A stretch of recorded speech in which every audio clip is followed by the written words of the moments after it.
Welcome back to the Deep Dive. We cut through the noise, get straight to the insights. Glad to be here. So today, we're looking at a real historical puzzle. A deep one. Oh, yeah.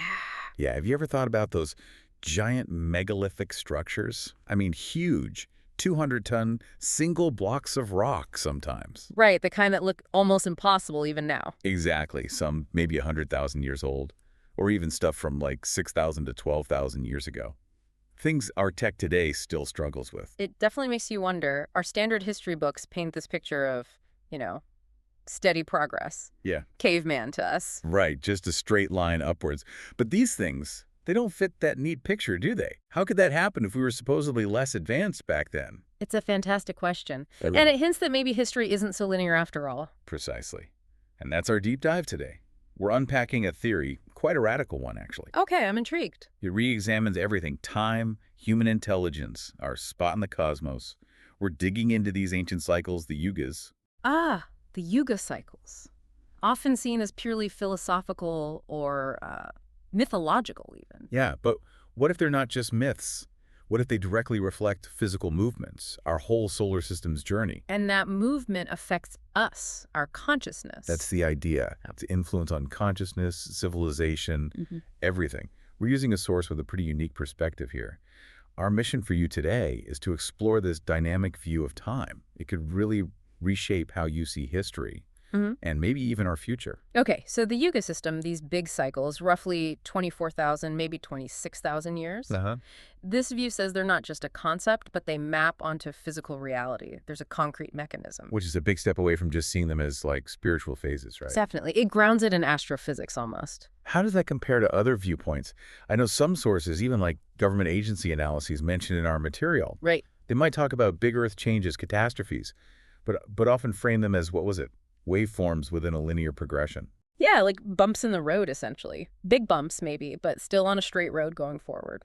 But this theory says the cycle is the road, or the rhythm of the road. Exactly. The cycle is fundamental. So let's talk about the cosmic dance itself. Okay, lay it out for us. All right, picture our solar system, our sun. It's not just sitting there. The source describes it almost like a comet, dragging the planets along with it. Okay, dragging us where? Around the outer edge of the Milky Way galaxy. One full orbit, one lap around the galactic center takes about 220 million years. Whoa, 220 million years. That's hard to even grasp. It's immense. But here's the crucial part. It's not just a flat circle like racing around a track. No. What then? Imagine the galaxy is like a huge flat dinner plate. Our solar system doesn't just spin on the plate. Okay. It bobs up and down. It rises above the edges of the plate. Then it drops down below the edge of the plate over and over. Like a wave. We're sort of weaving up and down through the galactic plane. Exactly. A long, slow, wave-like motion as we orbit. So relative to the main plane of the galaxy, we're constantly rising and falling. A cosmic roller coaster. Got it. But that up and down motion, that's not just for the scenic route, presumably. It actually matters. Oh, it matters profoundly. It's all about exposure. Exposure to what? To emanations from the galactic center. Think about it. When our solar system is way up above the galactic plane, Right. there's less stuff, less gas, dust, fewer stars between us and the core of the galaxy. Less interference. Precisely. The theory is that the galaxy's own density, especially near the plane, acts like a screen.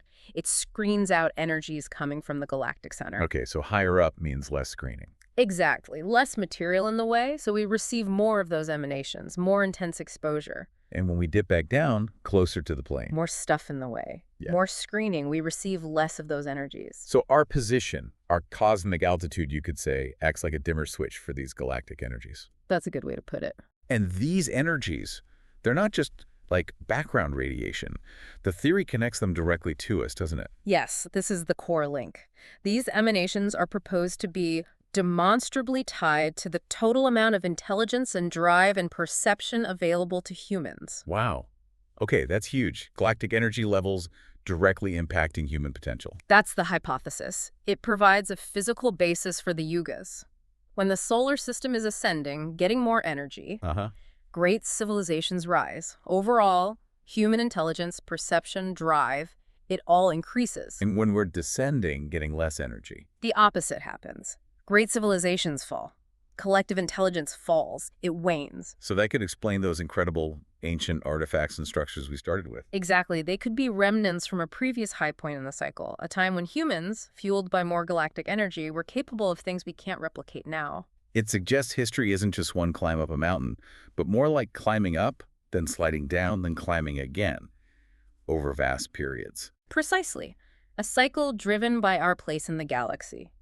It fundamentally challenges that simple linear view. And this cosmic journey, this 220 million year orbit, it has implications for time itself, right?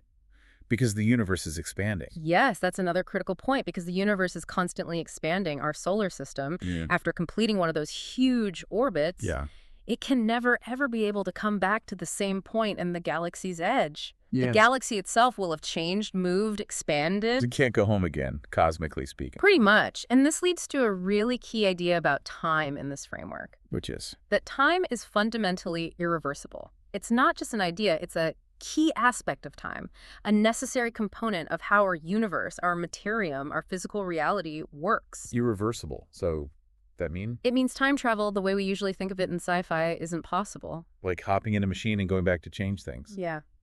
The source argues that time travel as a physical, corporeal entity shoving yourself through time is not possible and will never be possible. No, going back to 1885 to interfere with Biff. Ah, exactly. The universe only moves forward. No true returns. Okay, so goodbye time paradoxes. But the theory takes it even further. It suggests this dynamic nature of time, the fact that it's tied to these energy cycles, basically negates our entire physics. That's the most controversial claim, probably. It argues that physics, especially since Einstein in the 1920s, is fundamentally incorrect because it treats time as a static, non-variant dimension, like it's just another fixed coordinate on a map. But this theory says time changes. Its quality changes. Yes. And because modern physics doesn't account for that, concepts like curved space-time, faster than light travel, the source calls them all an illusion. An illusion, why? It argues these ideas come from a materialist worldview, dominant during the Kali Yuga, the cycle's lowest point energetically. The period of lowest intelligence and greatest materialism. Right. So during that phase, humanity just wasn't equipped, perceptually or intellectually, to grasp the true, flowing, dynamic nature of time and reality. We built physics based on a limited view. But even in those lower periods, you get exceptions, right? Like Nikola Tesla. Exactly. The theory points to Tesla as an exceptional being. His understanding, especially of electricity, it was leaps and bounds ahead of everyone else. More accurate, maybe. Much more accurate, according to the source. It suggests he tapped into something beyond the limitations of his time, maybe intuitively understanding these deeper principles. So even if the average level of understanding fluctuates with the Yugas, individuals can still break through. It seems so, and this connects to another idea, time pressure. Time pressure? Yeah, the idea that the changing energetic conditions literally create a time pressure on brains within humanity to produce certain things at certain points in the cycle. Like the conditions become right for certain discoveries. Kind of impelling them into existence. Think about electricity again. Suddenly, from the 1830s on, you get this explosion of understanding and application, peaking with Tesla. And conversely. Yeah. The theory implies we must have lost that understanding on the way down from the previous Bronze Age. Logically, yes, if the cycle holds true. So where are we now, according to this model? We're clearly on an upward swing within the Bronze Age. Things are expanding, awareness is increasing. Which means we might need to rethink other systems, too. Like astrology. That came up. Yeah, astrology. It's often dismissed, but this perspective offers a way to reinterpret it. How so? Not in the Mercury retrograde is why my computer crashed one. Probably not quite like that. It favors Vedic or sidereal astrology, which tracks the stars differently. And the idea isn't that planets cause things directly. Yeah. Then what? They're more like coat racks, markers. We use the constellations and planets to peg the different energetic periods we're passing through because of the Yugas. So like maybe a certain alignment happens during a time associated with the Kali Yuga's more difficult energies, so we associate that alignment with conflict. Precisely. The alignment doesn't cause the war, it just marks the kind of time we're in, energetically speaking. Mars isn't inherently warlike, it's a signpost we see during warlike phases of the cycle. Okay, that's a different take. So the interpretation should change as we move through the cycles. Absolutely. The source suggests 1,000 years from now, we will be far less warlike because we'll be further up the virtuous cycle, receiving better energy. The stars will be in the same places, but the assigned human perceptive qualities, what we say those signs mean about us, will have to evolve. Interesting. It keeps the framework, but makes the interpretation dynamic. Now, speaking of energies, the sources mention specific strange energies from space detected more recently. Yes, data from around 2001-2002. Not normal light or X-rays, but something else. A force predicted to alter and affect humanity and other life forms. And it was expected in waves. 2 waves, or tranches, yeah. The first one hit in the early 2000s. What was that linked to? It was associated with those extreme weather events, rivers in the sky, lakes in the sky, really intense rainfall. Okay.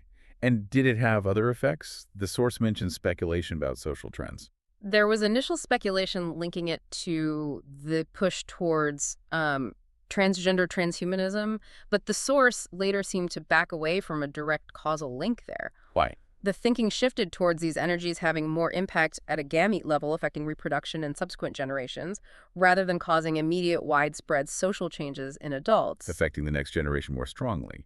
And the second wave. That's described as incoming now, and similarly, it's expected to have a more noticeable effect on the subsequent generations that are being conceived now and born. So these waves of energy are seen as drivers, or at least major influences, on broad societal shifts. That's the implication. Things like the current culture war, or even huge historical events like World War I, World War II, the Chinese Cultural Revolution. This theory frames them not as isolated human choices, but as artifacts of the position that humanity found itself in relative to the yugas and the energies that were available to us. Manifestations of the cosmic weather, so to speak. Okay, now we need to tread carefully here because the sources get into some very contentious territory regarding current events. Right. Important to state these are the views from the source material we're analyzing. Absolutely. Yeah. We're reporting, not endorsing. So, for example, the whole narrative around climate change is dismissed quite strongly in the source called horseshit, basically. Yeah, bluntly, yes. And there are references to specific groups, termed the Khazarian Mafia in the text, were depicted as trying to deliberately preserve the conditions of the Kali Yuga, the low energy state. Using manipulation, or what the source calls magic, essentially, to maintain control. But the theory suggests their time is running out, that they're losing it and freaking out because the cycle is moving upwards. Yes, because as we move into more virtuous phases, their methods of control, which thrive in lower energy, more materialistic times, become less effective. The cosmic tide is turning against them in this view. It's certainly a provocative interpretation, framing current conflicts as a struggle against these inevitable cosmic energy shifts. It reframes almost everything through this cyclical, energetic lens. Okay, so looking forward, as we continue moving up in this Bronze Age cycle, what happens to our understanding of energy itself? The prediction is it will become remarkably different. We'll rediscover or uncover deeper principles. Like that divine magnetism mentioned in ancient texts. Exactly, something apparently known in the last Bronze Age, far beyond just simple magnets sticking together. A much more profound understanding of magnetic forces. Could that be related to things like UFOs, their propulsion? That's one connection the source makes, yeah. Describing UFOs as potentially magnetically shielded and powered. No need for fuel as we know it. Where would that tech come from? Maybe from civilizations closer to the galactic center, getting those emanations more strongly. Or perhaps from beings who figured out how to capture and store that galactic energy. Store it. Wow. Which leads to another mind-bending idea. Could a civilization learn to shield itself from the negative effects of the cycle's downswing? If you could shield your planet, you wouldn't have that decline. You could maintain a high level of civilization, follow a different growth curve altogether. Avoid the dark ages, essentially. Potentially. And taking it one step further, if the quality of time itself changes with these energies, maybe we could learn to extract and use these aspects of time as a technology. Use time as a tool or a power source. That seems to be the ultimate implication. Time not just as something we pass through, but something dynamic, energetic that we can interact with. Okay, let's wrap this up. For you, our listener, this has been a pretty wild ride, I think. Definitely challenges some core assumptions. We've explored a theory that connects ancient myths, megalithic structures, the rise and fall of civilizations, even modern physics and current events, all back to the physical journey of our solar system through the galaxy. and the changing energies we encounter on that journey.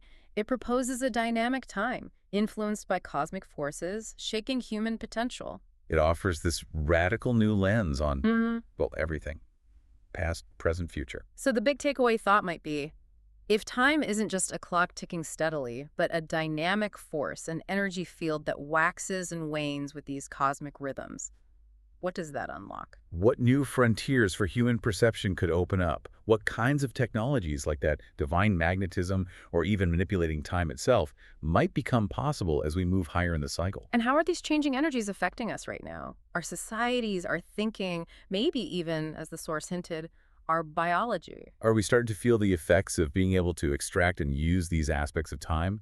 It paints a picture of a universe that's incredibly active, interconnected, and constantly influencing us in profound ways. Definitely gives you something deep to think about. A truly cosmic perspective on the human experience. Absolutely. Thanks for joining us on the Deep Dive.